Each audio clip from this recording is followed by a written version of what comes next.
The BRICS countries are expanding their numbers and expanding their influence across the globe. The intention of Brazil, Russia, India, China, South Africa, and the new non-anagrammed members is to create a currency and economic system that they can use as an alternative to the current global economy, which is, for better or worse, largely controlled by the USA.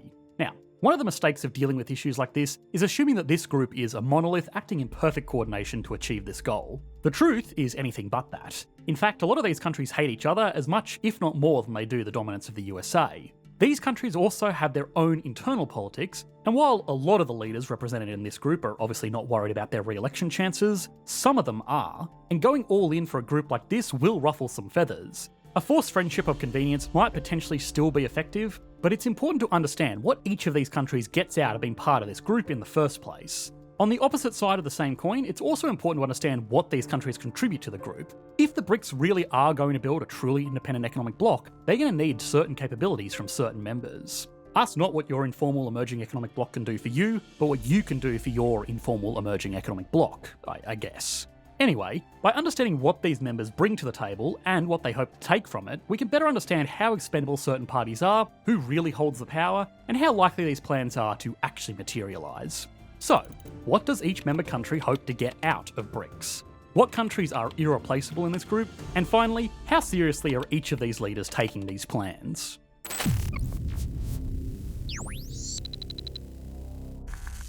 For BRICS to work, it has to offer something to its members, and no member is more vital than China.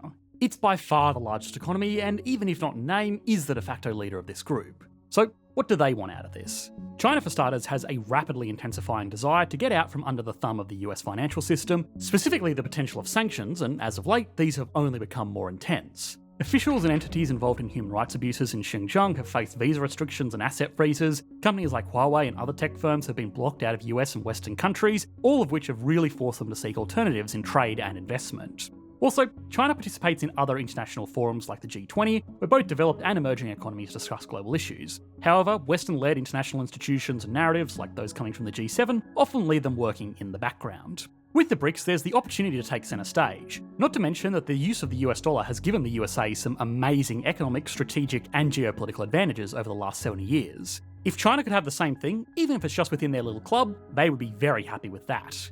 The only issue is, at the moment, without Western assistance, they would essentially starve.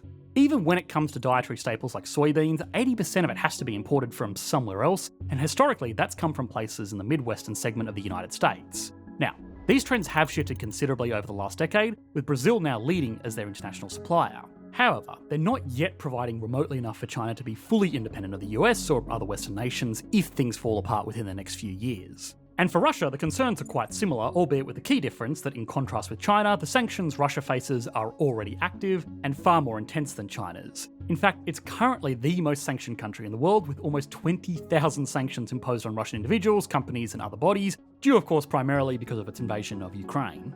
Leading up to this conflict, Russia relied heavily on exporting oil and natural gas to the rest of Europe. Before everything fell apart, it was considered the primary source of energy for the rest of the continent, and for the powers that be, it was a pretty good deal. They exported natural resources, importing luxuries back to go to its oligarch class. However, the G7 is now fully committed to reducing these revenues from energy. This has been pretty interesting because for a while, Russia was able to sort of circumvent this obstacle with a shadow fleet consisting of vessels like Soviet-era tankers managed by shell companies, often changing flags to make ownership opaque enough to still bring in capital. Similar to arms dealers during the war in Iraq and Afghanistan, although this has become more difficult now that Europe is on red alert. Through BRICS, the only option Russia really has is a transplant, replacing the West with China. It's just that the relationship between Russia and China has always been tense, with the alternative being a bit embarrassing because back during the Cold War, China was always seen as the little communist along for the ride, and the USSR was the big dog calling the shots for their sphere of influence. Today, those roles are well and truly reversed. And speaking of awkward relations, India makes this a lot more complicated.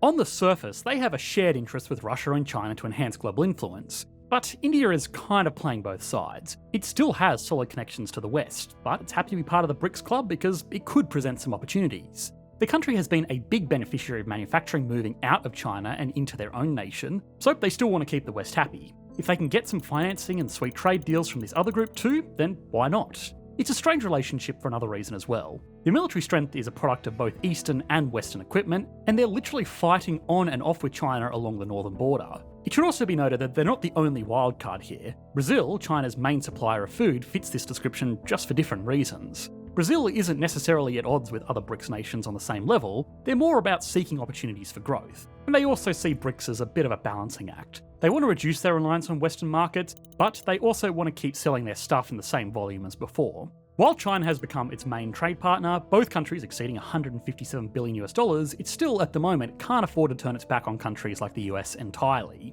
Then there's South Africa, which shouldn't be ignored as they still add wealth and representation in Africa to the BRICS. But in comparison to the output provided by the others listed, they're more or less just happy to be invited.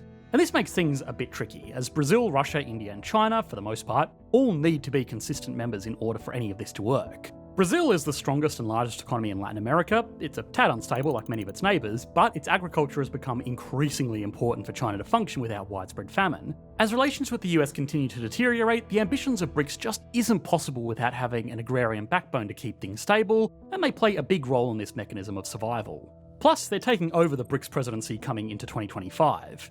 Now, there could be a few reasons for this. One is that Brazil is more of a friendly frontman as opposed to China or Russia because, well, they aren't exactly the most popular lads on the geopolitical block. Another could be that Brazil is simultaneously extremely important to BRICS, but also not that reliant on it. If the whole group falls apart, it wouldn't be as devastating to their long-term ambitions as it would be for China or Russia. Giving them this largely symbolic role is a nice way to show that they are a valued member of the group.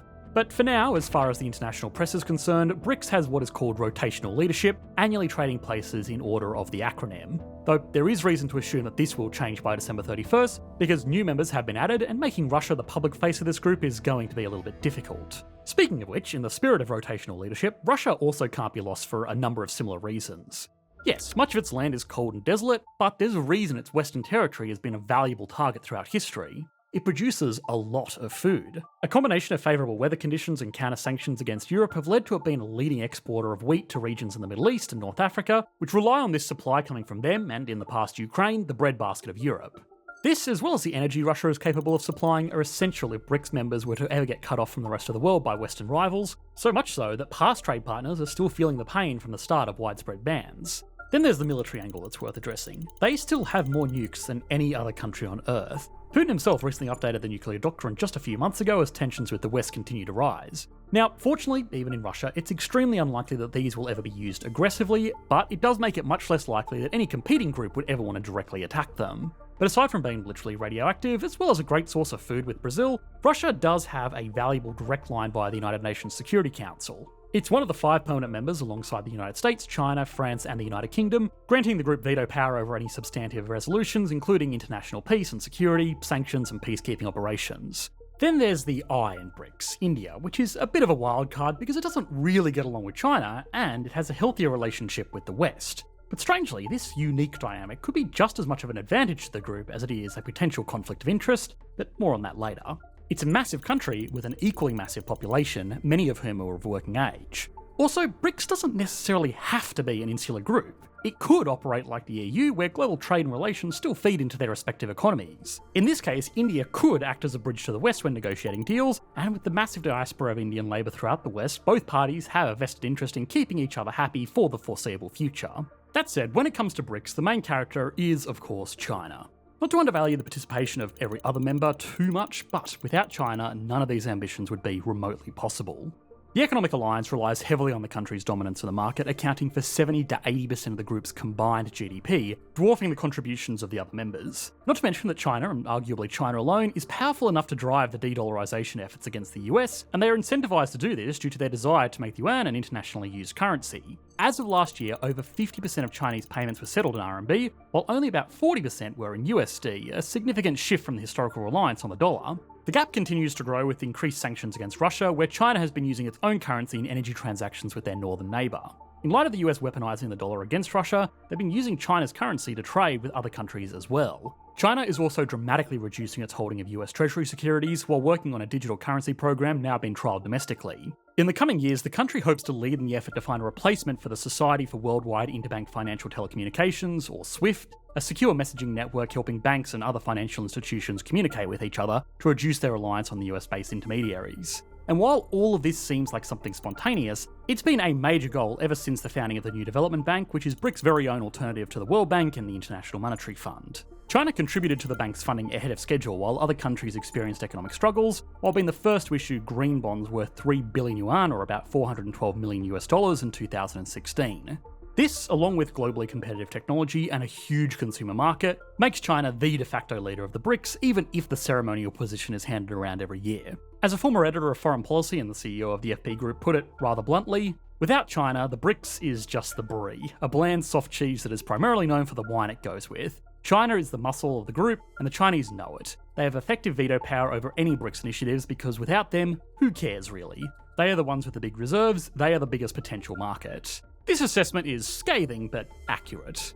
It also presents a number of caveats to the overall political power of the BRICS. If it's really just China doing its thing with everybody else holding on to see what they can get out of it, it may be more of a liability than anything else. One of the realities challenging BRICS legitimacy is the aforementioned tensions between China and India. On the border, there have been intermittent but regular clashes, including a notable battle in December of 2022. Recently, India and China have made efforts to resolve the border conflict and have since stopped patrolling several points to avoid new clashes, while moving tens of thousands of new troops and military equipment closer to the freezing highlands. The fact that the troops haven't necessarily left is pretty telling. They just don't really trust each other. If they become overly reliant on China, that could make even small issues like unarmed tussles along the border much more serious. It really only makes sense for them to keep their options open, which undermines the true potential of BRICS as a unified power.